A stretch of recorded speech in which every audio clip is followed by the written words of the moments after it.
Un joven asesino dijo algo realmente escandaloso a la familia de su víctima durante la sentencia. Esta misma mano que apretó el gatillo que mató a tus hijos, ahora se masturba recordándolo. Que os jodan a todos. Otro fue agredido por la familia de su víctima por reírse de ellos en el tribunal. Estos menores entraron en la sala del tribunal sin mostrar ningún remordimiento tras cometer un asesinato, y sus historias son tan escalofriantes como sus actos. Os lo voy a explicar con detalle. Jesús Ayala y Yetsamir Case. Nuestro primer caso nos lleva a las calles abrasadas por el sol de Las Vegas, donde el 14 de agosto de 2023, lo que comenzó como una típica mañana de verano, terminaría en una tragedia que sacudiría a toda una comunidad. Jesús Ayala, de 17 años, y Yetsamir Case, de 16, están acusados de una serie de delitos mortales que culminaron con el asesinato intencionado del jefe de policía jubilado Andreas Probst. Andreas Andy Probst era un hombre que había dedicado su vida al servicio de los demás. Tras 35 años en las fuerzas del orden, incluido su mandato como jefe de policía de Bell, California, este hombre de 64 años se había ganado una jubilación tranquila. Sin embargo, aquella fatídica mañana, mientras disfrutaba de su pasión por el ciclismo por las tranquilas calles del noroeste de Las Vegas, su vida se vio truncada por un acto de violencia sin sentido que desafía toda comprensión. La violenta jornada de los adolescentes comenzó a primera hora de la mañana, con una serie de delitos que dibujaban un panorama de imprudencia creciente. Las investigaciones policiales revelaron un patrón de violencia deliberada, ya que los adolescentes estuvieron involucrados en al menos 3 atropellos con fuga esa mañana. El primero fue contra un ciclista. Atropéldalo, arranca. Luego, chocaron contra un vehículo. Vale, vamos, vamos, vamos, vamos, negro de mierda, no seas chivato, cabrón. Pero fue el ataque a Probst el que resultó más devastador. ¿Listos? Sí, cogedlo. Las imágenes de vídeo, grabadas por Case, muestran a los adolescentes riéndose mientras golpeaban a Probst, lo que indica que el acto fue intencionado. La crueldad mostrada en ese momento, capturando los últimos instantes de su víctima mientras expresaban abiertamente su diversión, sería solo un anticipo del desprecio que mostrarían por todo el proceso judicial. Ayala, identificado como el conductor, y Case, el pasajero que grabó el ataque, fueron detenidos poco después. Ayala fue inicialmente recluido en el centro de detención juvenil antes de que se le imputaran cargos más graves, entre ellos el de asesinato con agravantes. Pero fue su comportamiento durante la vista judicial del 24 de octubre de 2023 lo que transformó un caso ya de por sí horrible en algo que parecía trascender la conducta delictiva habitual. Mientras la familia de Probst, incluida su viuda, Crystal Probst, y su hija, Taylor Probst, se sentaban en la sala del tribunal en busca de algo de justicia para su ser querido, fueron objeto de una muestra de crueldad que parecía diseñada para infligir el máximo daño psicológico. Durante la vista, ambos adolescentes mostraron un comportamiento disruptivo, riendo, sonriendo y haciendo gestos como levantar el dedo corazón a la familia de la víctima, lo que se percibió como un intento de intimidación. ¿Qué les viste hacer? Nos estaban haciendo gestos obscenos. Diría que unas 3 o 4 veces. Nos hicieron gestos obscenos, se los hicieron entre ellos, bromeaban entre ellos. Definitivamente no se lo tomaban en serio en absoluto. La imagen de estos jóvenes, apenas salidos de la infancia, utilizando sus últimos momentos de relativa libertad para atormentar a una familia en duelo, reveló un nivel de malicia que parecía casi incomprensible. Taylor Probst describiría más tarde la experiencia diciendo: «Empezaron a intentar intimidarnos, a mirarnos con odio», destacando que las acciones de los acusados no se percibieron como arrebatos aleatorios, sino como intentos calculados de causar más dolor. Ayala fue más allá, señalando con el dedo corazón a Crystal Probst y preguntando a un agente si el accidente era realmente tan grave. Acciones que se percibieron como una falta de remordimiento y un intento de intimidar a la familia de la víctima. Espero que sean 20 o 30 años, y no miento, no estoy exagerando. ¿Creéis que esta mierda juvenil va a servir para algo? Saldré en unos 30 días. Apuesto a que tú saldrás del reformatorio en 30 días y te trasladarán a una cárcel para adultos, porque así de grave es. Solo fue un puto atropello con fuga. Un tirón de orejas. El proceso se enfrentaría a importantes retrasos debido a los problemas temporales de competencia de Ayala, que se resolvieron en febrero de 2025. El juicio se fijó inicialmente para septiembre de 2024, pero se retrasó hasta noviembre de 2025, lo que dejó a la familia Probst en una prolongada incertidumbre mientras luchaba por superar su inconmensurable pérdida. Sin embargo, resulta que estos dos no fueron los primeros en mostrar tal falta de respeto a las familias de las víctimas en los tribunales, porque la siguiente historia es impactante. Tayeta Lane, El 27 de febrero de 2012, a los 17 años, Lane abrió fuego en la cafetería del instituto Chardon High School, en Ohio, matando a 3 estudiantes, Danny Parmertor, 16, Demetrius Hewlin, 16, y Russell King Jr., 17, e hiriendo a Nick Walsack, 18, paralítico, Nate Mueller, 17, y Joy Rickers, 19. Lane era estudiante de la Lake Academy Alternative School, una institución para adolescentes en situación de riesgo, cuando llevó a cabo el ataque. Aproximadamente a las 7:30 de la mañana, Lane entró en la cafetería armado con una pistola semiautomática Ruger Mk3, calibre 22, y disparó 10 tiros contra un grupo de estudiantes. La aleatoriedad del ataque, la juventud tanto del autor como de las víctimas y el escenario, el comedor de una escuela donde los alumnos se reunían antes de comenzar las clases, convirtieron este crimen en uno especialmente impactante, que resonó mucho más allá de las fronteras de Ohio. Tras su detención y el posterior proceso judicial, Lane fue declarado apto para ser juzgado en mayo de 2012 y acusado como adulto. El 26 de febrero de 2013, Lane se declaró culpable de 3 cargos de asesinato con agravantes, 2 cargos de intento de asesinato con agravantes y 1 cargo de agresión con agravantes. La declaración de culpabilidad eliminó la necesidad de un juicio, pero sentó las bases para una audiencia de sentencia que se convertiría en una de las muestras de desprecio más inquietantes jamás vistas en un tribunal estadounidense. La audiencia de sentencia, celebrada el 19 de marzo de 2013, comenzó de forma ominosa cuando Lane entró vestido con una camisa azul que se desabrochó para revelar una camiseta blanca con la palabra Killer escrita en ella, haciendo eco de la camiseta que llevaba durante el tiroteo. Esta provocación calculada sirvió como anticipo de la tortura psicológica que infligiría a las familias de las víctimas a lo largo del proceso. Pero el momento más impactante de Lane llegó cuando se le dio la oportunidad de dirigirse al tribunal. En contra del consejo de su abogado defensor, hizo una declaración impactante a las familias de las víctimas. Esta misma mano que apretó el gatillo que mató a vuestros hijos ahora se masturba recordándolo. Que os jodan a todos. La declaración fue tan profana y psicológicamente cruel que dejó la sala en un silencio atónito. Solo se oían los jadeos de los presentes. A lo largo del proceso, Lane sonrió con sarcasmo. Se rió y no mostró ningún remordimiento, mientras las familias expresaban su dolor. Las familias, ya devastadas por la pérdida de sus hijos, se vieron obligadas a soportar este trauma adicional, mientras la persona responsable de su dolor se burlaba de su sufrimiento con evidente disfrute. El juez David Fury, claramente afectado por el comportamiento de Lane, señaló su falta de remordimiento antes de condenarlo a 3 cadenas perpetuas consecutivas sin posibilidad de libertad condicional, más años adicionales por las lesiones y el uso de armas de fuego. El juez declaró: «Es relevante que se muestre un remordimiento genuino, ya que sin remordimiento es probable que el delincuente reincida. No hace falta decir que eso es lo que falta», antes de describir el crimen como una masacre despiadada. El dolor de las familias quedó patente en las declaraciones de las víctimas, en las que Dina Parmertor, madre de la víctima Danny Parmertor, calificó a Lane de monstruo y patética excusa de ser humano, y le deseó una vida fría, dura y cruel en prisión con monstruos como tú. Incluso mientras se pronunciaban estas palabras, Lane siguió sonriendo y riéndose, aparentemente disfrutando del dolor adicional que estaba causando. Y mientras Lane se prepara para pasar el resto de su vida en la cárcel, el siguiente asesino estuvo a punto de ver cómo un juez rechazaba su acuerdo con la fiscalía en el último momento. Danta Wright. Danta Wright, de 17 años, fue condenado a entre 25 y 52 años de prisión por el asesinato de Jordan Klee, de 18 años, durante un robo en 2016.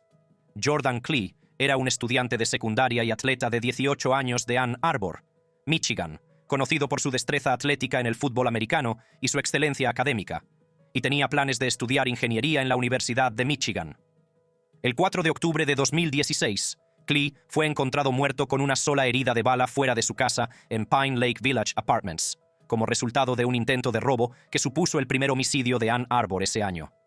Wright, junto con sus cómplices del Reno Gracie y Jermarius Ellison, estuvo involucrado en el asesinato, y Wright admitió haber disparado a Klee durante una audiencia previa al juicio en junio de 2017.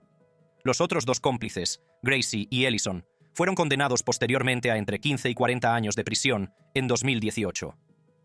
La vista para dictar sentencia, celebrada el 24 de julio de 2017, tenía por objeto poner fin a un caso devastador, pero el comportamiento de Wright durante el proceso estuvo a punto de hacer fracasar el acuerdo de conformidad cuidadosamente negociado. Durante la sentencia de 2017, Wright sonrió y se rió mientras la familia de la víctima leía las declaraciones de impacto, lo que se consideró una burla. Mientras la familia de Klee, incluida su madre, su abuelo y su primo, leían las declaraciones de impacto de la víctima, se observó a Wright sonriendo, riendo y sacudiendo la cabeza, lo que se percibió como una falta de remordimiento y una burla. Cuando se le dio la oportunidad de hablar, dijo: «Solo quería decirles que pronto estaré en casa y que estaré bien, que quiero a mi familia». ¿Es eso todo lo que tienen que decir? Sí. Estas declaraciones, realizadas en presencia de una familia que lloraba la muerte de su hijo, sorprendieron a muchos por su increíble falta de sensibilidad y por su carácter potencialmente provocador. La reacción del juez David S. Schwartz fue rápida y severa. «Al verte sentado ahí, sonriendo y riendo y negando con la cabeza como si no fuera gran cosa, estoy muy tentado de decir que voy a aceptar este acuerdo de sentencia. Iremos a juicio, y si te declaran culpable de homicidio doloso, irás a la cárcel para el resto de tu vida, lo que significa que morirás allí». El abogado de Wright intentó defenderlo una vez más. No pretendía faltarle al respeto, se lo toma muy en serio. Nunca tuvo la intención de hacer daño a nadie, y creo que se siente mal por ello. Ahora, a su edad y en su estado, quizá no sea capaz de expresarlo tan bien como otros acusados, pero se siente mal por ello. El juez consideró rechazar el acuerdo debido al comportamiento de Wright, pero siguió adelante después de que la familia de la víctima optara por cerrar el caso, evitando así un juicio. Tras un receso, y consultar con la familia de Klee, que prefería evitar el trauma adicional de un juicio, el juez procedió con la sentencia acordada. Solo porque, como acaba de decir el señor Bell, este es el deseo de la familia de la víctima, el deseo del fiscal y el acuerdo entre todas las partes, y lo aceptaremos. El abogado y la madre de Wright proporcionaron contexto, sugiriendo que sus sonrisas se debían al miedo, a problemas de comportamiento relacionados con la edad o a problemas de salud mental, y su madre afirmó que sonreír es su forma de lidiar con el estrés. Las sonrisas no tienen nada que ver con un menosprecio de... ¿Cómo puedo decirlo? Es simplemente su forma de afrontar las cosas. Así es como afronta todo. De niño, si se metía en problemas, te sonreía. Aunque Wright tuvo suerte de escapar de la cárcel, el siguiente asesino recibió una paliza por parte de la familia de su víctima tras reírse en el tribunal. Frank DeLeon Jr. Frank DeLeon Jr., de aproximadamente 17 años en el momento del crimen, y 19 en el momento de la sentencia, se declaró culpable de asesinar a Diamond Álvarez, su exnovia de 16 años, en enero de 2022. El asesinato fue especialmente brutal, y parece haber sido motivado por la compleja dinámica de una relación adolescente que acabó trágicamente mal.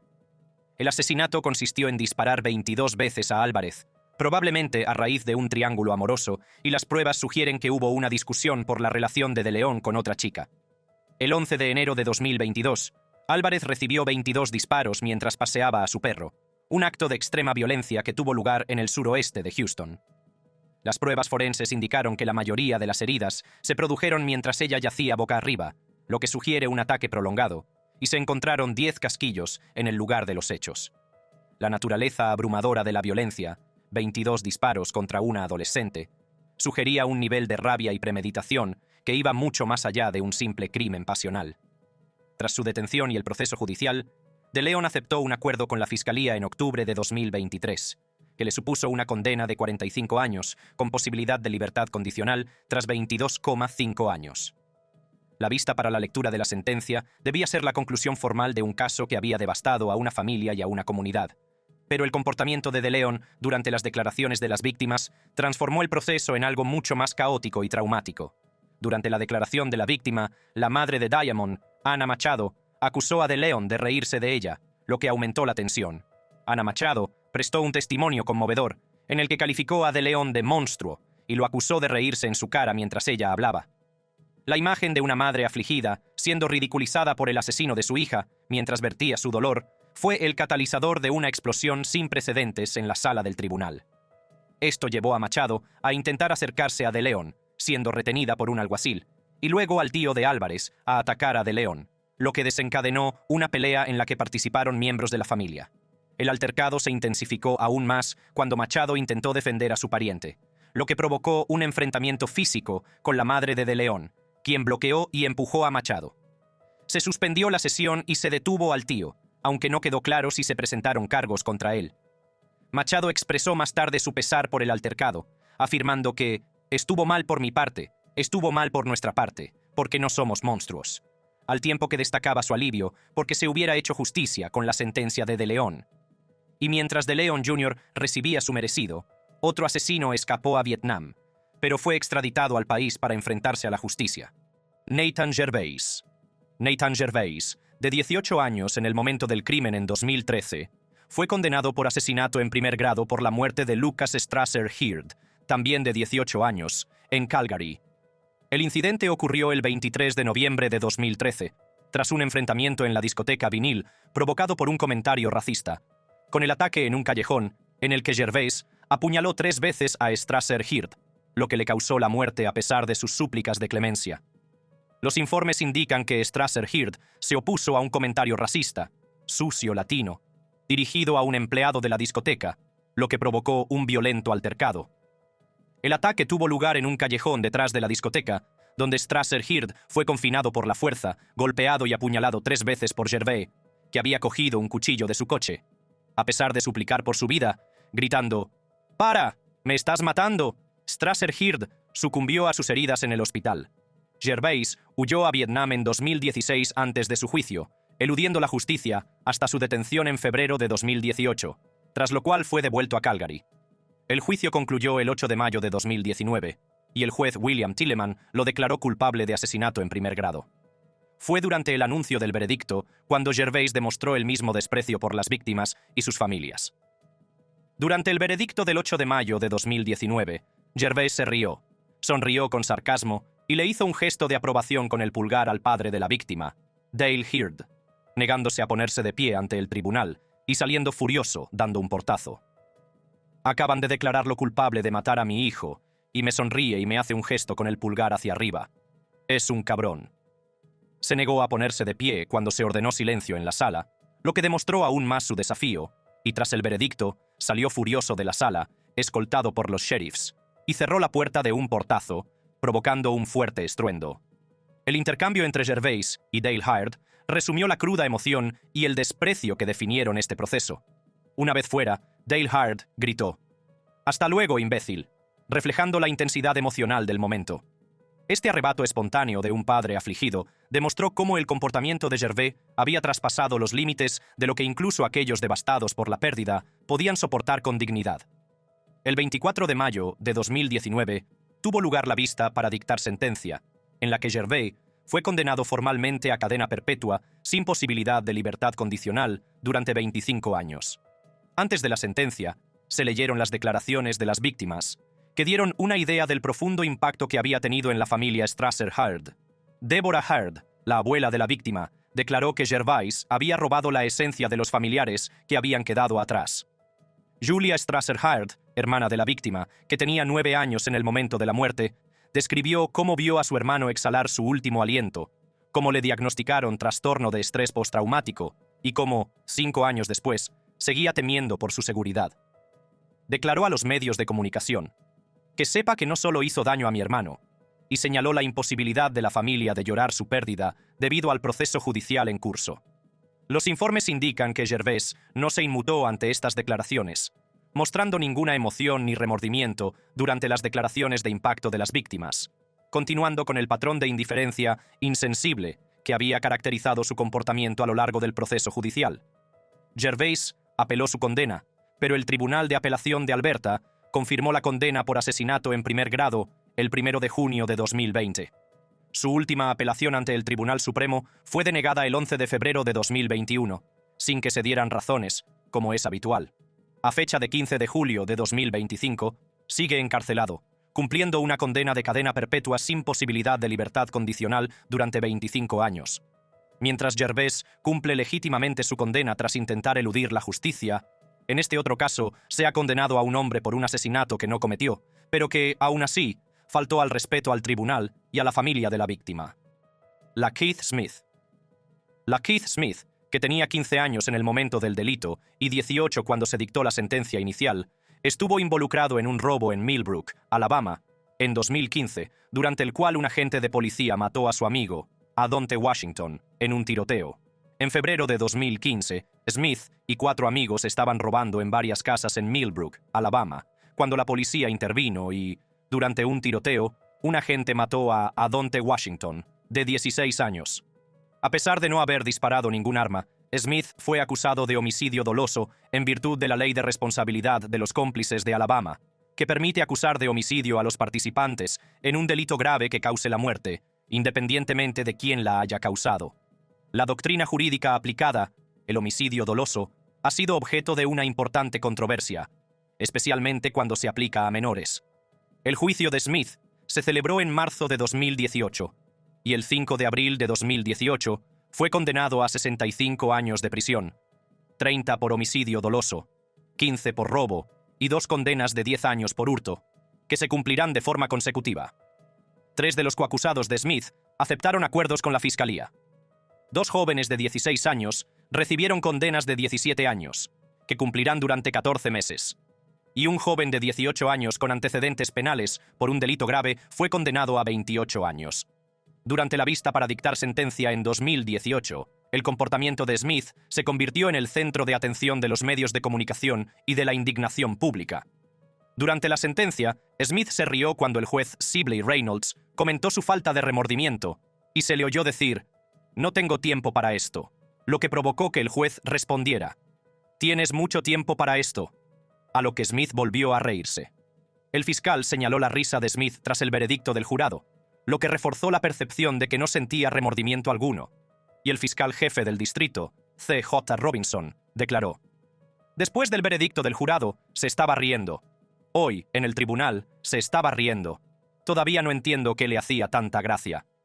La imagen de un joven riéndose mientras recibía lo que equivalía a una cadena perpetua creó una narrativa impactante sobre su aparente falta de comprensión de la gravedad de su situación.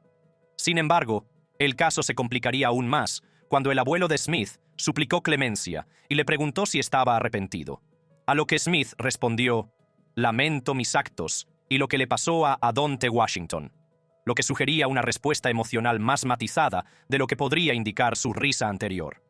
El caso de Smith atrajo la atención nacional e internacional, sobre todo por la severidad de la sentencia para un menor que no era directamente responsable de la muerte, y se creó una petición en Change.org que reunió más de 100.000 firmas para pedir su liberación. En 2023, tras varias apelaciones, su sentencia se redujo a 30 años, con todas las penas concurrentes, lo que reflejaba el tiempo ya cumplido. Aunque la sentencia de Smith fue reducida, el siguiente asesino escupió directamente en la cara del hombre que había intentado defenderlo. Petani Fa'avae. Al otro lado del mundo, en la bulliciosa ciudad de Auckland, Nueva Zelanda, se produjo otro caso que demostraría cómo la juventud y la violencia pueden cruzarse de la forma más trágica. El 22 de octubre de 2006, Petani Fa'avae, de 16 años, utilizó una navaja automática para apuñalar mortalmente a Manaola Kaumeafaiva, de 14 años, a las puertas del Avondale College durante un concurso de baile. El ataque fue descrito como no provocado, y los informes indicaban que la víctima simplemente se encontraba en el lugar equivocado en el momento equivocado. Fa'avae fue identificado como miembro de la banda Crips, con antecedentes de alcoholismo y drogadicción, y había abandonado la escuela a los 15 años. Las circunstancias que rodeaban el ataque dibujaban el retrato de un joven cuya vida ya había sido consumida por la cultura de las bandas y la violencia, lo que lo llevó por un camino que culminaría con la muerte de un inocente. El ataque se produjo a las puertas del Avondale College, donde otro adolescente también resultó gravemente herido en el brazo mientras huía del lugar. La aleatoriedad y la brutalidad de la violencia, una navaja automática clavada en el corazón de un joven de 14 años en lo que debería haber sido un acto festivo de la comunidad, conmocionaron a la comunidad tongana de Nueva Zelanda y más allá. Tras su detención y juicio, el caso de Fa'avae siguió su curso en los tribunales neozelandeses y en abril de 2008 un jurado lo declaró culpable de asesinato, un cargo de lesiones con intención de causar daños físicos graves y 2 cargos de agresión con arma.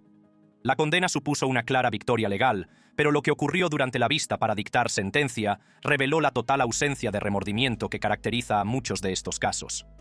El 9 de julio de 2008, el juez Christopher Allen condenó a Fa'avae a cadena perpetua con un periodo mínimo sin libertad condicional de 11 años por el asesinato, junto con penas adicionales concurrentes por los cargos relacionados.